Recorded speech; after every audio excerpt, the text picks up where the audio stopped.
अस्सलाम वालेकुम नाजरीन, आप देख रहे हैं क्रॉस फायर और मैं हूं मोहम्मद नौशाद अली। नाजरीन, जो इस वक्त सिचुएशन है, दुनिया ऑलमोस्ट तबाही के दहाने पर खड़ी हुई है। मेरे अल्फाज शायद बहुत सख्त लगें और हम जर्नलिस्टिक पर्सपेक्टिव में ये शायद ये कह सकें कि ये एडजेक्टिव्स जो है कोई बेहतर मामला नहीं है, इस तरह के अल्फाज इस्तेमाल नहीं करने चाहिए। बट स्टिल देखिए कि हकीकत यही है कि दुनिया इस वक्त कम अज़ कम मुआशी जो तबाही है उसके दहाने पर ज़रूर खड़ी है। तवानाई का बहरान, ये जंग जब से शुरू हुई है तकरीबन अब तक कीमतों में 28% इजाफा हो चुका है, जबकि जो फर्टिलाइज़र की कीमतें हैं वो 34% इजाफा हुआ है, जो एक्चुअली खुराक का बहरान जन्म ले सकते हैं। ऐसे वक्त में जब ईरान की तरफ से जो तजवीज़ आई उस पर जिसे कह लें नागवारी या नाखुश होने की बात कही गई, और उसके बाद जो आज जो अमरीकी सदर हैं डोनाल्ड ट्रंप, उन्होंने जो जिस तस्वीर के साथ ट्वीट किया कि ईरान को होश के नाखून ले लेने चाहिए, उन्हें जो एटमी हथियारों से पाक मुआहिदा है उनके उसको साइन करना सीख लेना चाहिए या साइन करना उनको आ जाना चाहिए।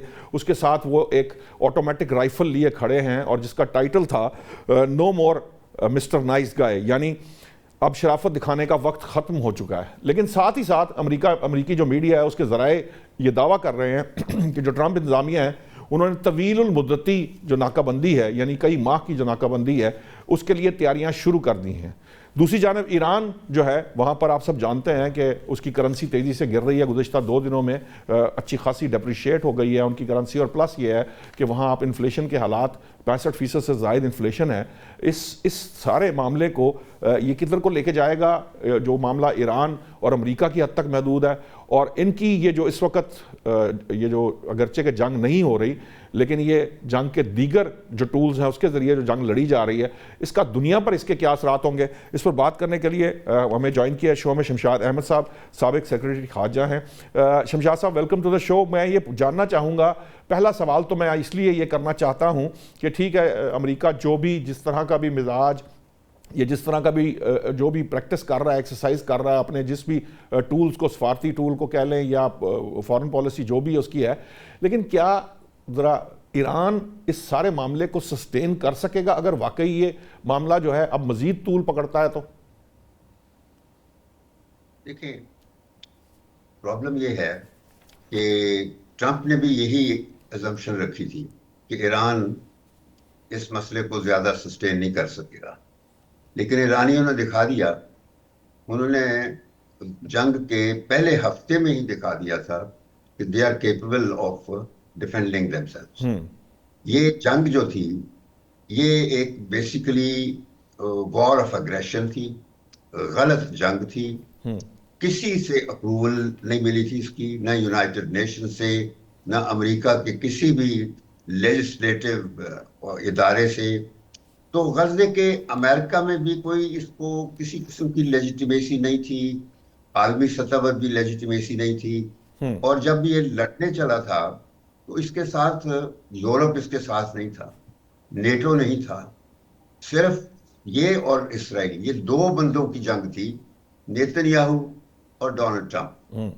और ये शेख, जो हमारे अफसानवी किरदारों में शेख चिल्ली का लफ्ज इस्तेमाल होता है, तो ये शेख चिल्ली 2 शेख चिल्ली थे। उनका ख्याल था कि ये ईरान को पहले 2 दिन में गिरा के वहां अपनी मर्जी की हुकूमत इंस्टॉल कर देंगे, वो हुआ नहीं। और उसके बाद फिर ट्रंप ने कोशिश ये करनी शुरू कर दी कि किसी तरीके से इस जंग से एग्जिट करे। उसके लिए फिर पाकिस्तान की मदद ली और हमारे प्राइम मिनिस्टर को इसने एक ट्वीट किया, जिसके बाद फिर प्राइम मिनिस्टर ने सीज फायर की प्रपोजल लॉन्च की। तो गज़े के वो सीज फायर हो गया और वो सीज फायर अभी उसी तरह चल रहा है। अब देखना ये है कि ये जो कुछ अब इसके प्लान हैं उसमें कोई नई बात नहीं है, इसकी किसी बात में कंसिस्टेंसी नहीं होती है, कोहेरेंस नहीं होती है, क्योंकि ना ये जिसको कहते हैं ना सियासतदान नहीं है, सिफारतकार नहीं है, और इसको एथिक्स और मोरालिटी का कोई आइडिया नहीं है। और असल ये है, बचपन इसका गुजरा है जुएबाजी में और कैसीनो बनाने में। इस तरीके से इसने दौलत बनाई। इसकी वालदा जो थी वो बुनियाद स्कॉटलैंड से रिफ्यूजी होके गई थी, वहां फिर जाके हाउसमेट बन के फिर शादी करके, यानी बैकग्राउंड इसका ऐसा था जिसमें इसको ख्वाब आते हैं तो वो ये अपनी ख्वाब को एम्बिशंस बना लेता है, उन ख्वाबों को। और इसको ख्वाबों में ये अंदाजा ये करता है कि ये बादशाह है, अपने आप को बादशाह से कम नहीं समझता। जो ही ये पहली दूसरी टर्म में आया, तो इसने इंग्लिस्तान को कहा कि मुझे वहां इनवाइट करो, तो यानी वहां स्कॉटलैंड जाके अपनी यादें ताज़ा करके आया। हालांकि वहां कोई इसका जायदाद नहीं थी, कुछ नहीं था, लेकिन वहां ये बादशाहों वाली जिंदगी की एक झलक देखने गया था, वो देखी। और ठीक। आज उस बादशाह को बुला के वही चीज अपनी दोबारा ताज़ा कर रहा है, बादशाह के साथ खड़े होके। तो ये इसकी हैसियत है। और ईरान ने, क्योंकि वो एक तहजीब वाला मुल्क है, तहजीब का मतलब ये होता है कि उनका एक कल्चर होता है। ये जो अमेरिका की जो कौम बनी हुई है, कौम नहीं है अमेरिका के, तो ये वो थे जो बरतानिया के 17वीं सदी में जो चूचू वैगाबॉन्ड्स चूचू का थे, मुरब्बा कहा जो जाता था। वहां जो भी थे, वो भाग के गए और जी उन्होंने जी। जाके एक कॉलोनियां सी बना के स्कॉटलैंड, इस अमेरिका को बना लिया था। तो बड़ी ठीक। ताकत बन गई।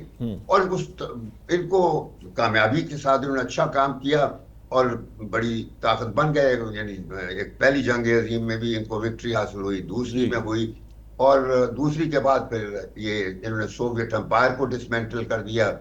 उसके बाद यूनिपोलैरिटी आ गई, और यूनिपोलैरिटी के बाद ये इस किस्म के प्रेसिडेंट आने शुरू हो गए। जब से पहले छोटा बुश आया था, उसने भी इसी किस्म की तहस नहस की थी दुनिया के साथ 9/11 के बाद, आपको याद होगा जी छोटा जी। बुश, जी जी। जब 9/11 का, क्योंकि वो 9/11 का जो सारा ड्रामा था प्लान किया गया था अमेरिका में। वो हुआ था कि अमेरिका ने पहली दूसरी जंग अजीम में ये प्लान कर लिया था कि हमने ये सोवियत यूनियन जो इनका पार्टनर था, लेकिन दूसरी जंग के बाद उनका राइवल बन गया था, तो दुनिया सर्द जंग में चली गई थी, तो ईस्ट और वेस्ट एम्पायर बन गए थे। तो ये इन्होंने सोचा कि उसको सोवियत यूनियन को सिर्फ एक ही सूरत है शिकस्त देने की और एलिमिनेट करने की, और वो है जिहाद। तो इन्होंने फिर मुसलमानों जी। का जिहाद वो लड़वाया हमसे, और उसामा बिन लादेन को अमेरिका में रख शमशाद के, साहब, तो इस तरह वो बाज माहिरीन ये भी कह रहे हैं सारा कि जो वही वही किस्सा चल रहा है, अमेरिका की कहानी ठीक चल रही है। मुसलमानों के साथ जो जंग है वो अभी जारी है, क्योंकि ठीक। इसमें अब नया कैरेक्टर आ गया है, नेतन्याहू। वो इसकी पहली टर्म में आ गया था, तो इसने फौरन उसी वक्त वो जो न्यूक्लियर डील जो कि अमेरिका ने 5 सलामती कौंसिल के मेंबरों के साथ मिलकर ईरान के साथ नेगोशिएट किया था, उसको स्क्रैच किया। जी और फिर इसने जेरूसलम को इसराइल का दारुल खिलाफा रिकॉग्नाइज किया पहली टर्म में। जी। जी और फिर अब्राहम अकॉर्ड शुरू करके कोशिश की कि इसराइल को रिकॉग्नाइज करवाएं मुसलमानों के साथ। जी। वो सारे मुसलमान तो नहीं कर सके, कुछ 3-4 मुल्कों ने कर किया, दिया था। सऊदी अरब बैकआउट कर गया। अब दूसरी टर्म में वही दोबारा रिवाइव शुरू किया, तो इस पे फलस्तीनियों ने झगड़ा किया इसराइल के साथ, तो इसने फिर इसराइल के साथ मिलकर फलस्तीनियों पर जेनोसाइड करवाई। इसकी मर्जी से हुई, इसकी ब्लेसिंग से हुई, क्योंकि ये हर चीज नेतन्याहू की मर्जी के मुताबिक कर रहा था। ठीक। तो वो जो बोर्ड ऑफ पीस वगैरह बना, वो भी इसकी मर्जी से, क्योंकि इसको शौक है रिजॉर्ट्स बनाने का। ये मैं बता दूं, पहली टर्म में इसने मोदी को भी ये लालच दिया था कि देखो ये तुम्हारा जो मकबूजा कश्मीर है, मैं यहाँ रिजॉर्ट बनाऊंगा। वो हुआ ये, मोदी ने इसके कहने पे वहां आर्टिकल 370-35A जो था वो एब्रोगेट कर दिया, और उतने में इसकी नजर पड़ गई इधर गाजा के पे, यहाँ पे रिजॉर्ट बेहतर बनने का, तो इधर आ गया। हालांकि इस दौरान ग्रीनलैंड का भी सोचा था इसने, वो यूरोपियंस ने इसको दिया नहीं। तो इस वजह से हर तरफ से नाकामी उठाते इधर चला गया। गाजा का भी वो बीच में फंस गया, वो ना हुआ, तो फिर ये जंगों में पड़ गया है। ठीक। तो कैसा ये कि मैंने जंगें खत्म करवाई हैं, इसने एक भी जंग खत्म नहीं करवाई है, बल्कि सारी जंगें ये करवाने का माहिर है, ठीक। एक्सपर्ट है, और मेरा जुएबाज है बस, और ट्रांजैक्शनल रिलेशनशिप करता है। शमशाद, ठीक है आपकी बात, आपके पर्सपेक्टिव से तो ये आप कह रहे हैं कि ईरान कैन सर्वाइव, बट आपको लगता है जो वहाँ पर बात की जा रही है अब, ये तवील मुद्दती जो नाकाबंदी की बात की रही है, कहीं ना कहीं इंटरनेशनल मीडिया में मैं एक खबर पढ़ रहा था, वो कह रहे थे ये कोल्ड वॉर की तरह का सिस्टम जो है ना वो बनता हुआ नजर आ रहा है। अगर ये थोड़ा थोड़ा कुछ टाइम भी और प्रोलॉन्ग कर गया तो ये कोल्ड वॉर की शक्ल इख्तियार कर जाएगा, जो एक वक्त में रशिया और यूएस के दरमियान थी। ये उस तरह का स्नारियो है। आपको लगता है ये कोल्ड वॉर की तरह का स्नारियो डेवलप हो जाएगा? ये हर किस्म का सिनेरियो बन सकता है, ये मैं आपको बता दूं। एक तो ये है कि पहला सिनारियो तो ये है कि ईरान जो है, उनके लिए ये जंग जो है, ये जंग जो बाई चॉइस नहीं है। It's not a war of choice, जी it's a war of survival. और जब सर्वाइवल की जंग होती है तो आप फिर हर चीज लड़ा देते हैं। तो मैं अब तो एक्सपेक्ट नहीं करता कि ईरान विल एवर सरेंडर। ठीक। उसके पास अभी भी डिफेंड करने को बहुत कुछ है। मैं ये भी बता देता हूं कि वो इसी वजह से न्यूक्लियर पे वो नहीं कर रहा, क्योंकि उस देखिए टेक्नोलॉजी हर एक के पास है। ये टेक्नोलॉजी कोई गोभी का पौधा नहीं होता कि आप सिर्फ अपने शहर में उगा लें तो ये आपकी मलकियत बनेगा। Technology is in your mind, is in your mind. तो किसी भी मुल्क में भी जहां साइंसदान होंगे, वहां किसी सूरत में भी टेक्नोलॉजी को इस्तेमाल किया जा सकता है। तो ठीक। ईरान से कोई ये तवक्को ना करे कि वो इस बंदे के हाथों, ये बंदा भी नहीं है, सच्ची बात पूछे, ये बेवकूफ तरीन इंसान है जिसने एक अमेरिका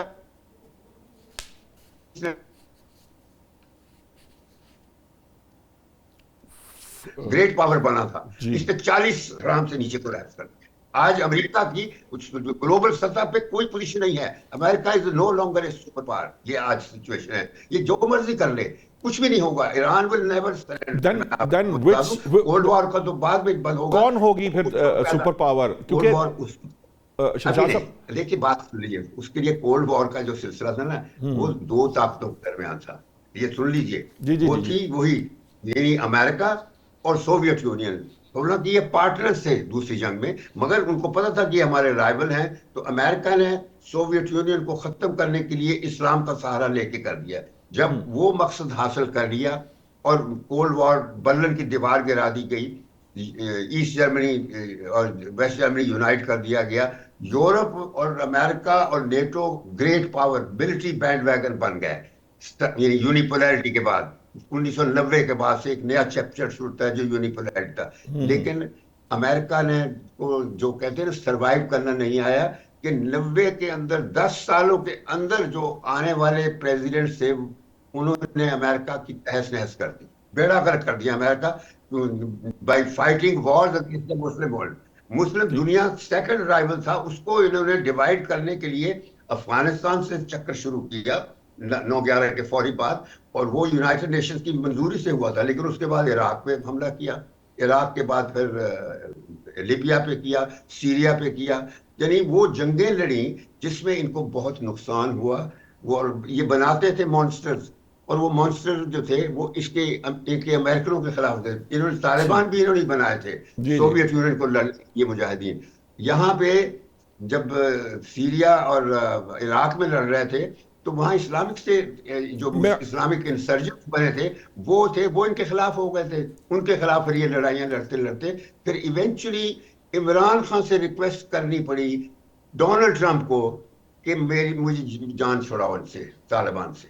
तो उस तरीके से इमरान ने फिर वो ठीक। दोहा अकॉर्ड करवा के इनकी जान छोड़ी। अभी ये बादशाह बनने के ख्वाब देखता है कि किसी तरीके से अमेरिका का बादशाह बन जाएगा। इसका ख्याल यही है कि ये सारा सिस्टम वहां का खत्म करके और ये बन जाए। लेकिन वहां सिस्टम 250 साल पुराना इतना डीप चला गया है, वहां इस किस्म के जिसको कहते हैं ना शोबदाबाजों की कोई गुंजाइश नहीं है। ठीक है, ठीक है, बहुत बहुत शुक्रिया शमशाद साहब। डिटेल गुफ्तगू कर रहे थे जो इस वक्त सिचुएशन है। नाज़रीन, इस वक्त अभी ब्रेक का मुझे कहा जा रहा है, ब्रेक से जब वापस आते हैं तो इसी बहस को आगे बढ़ाते हैं।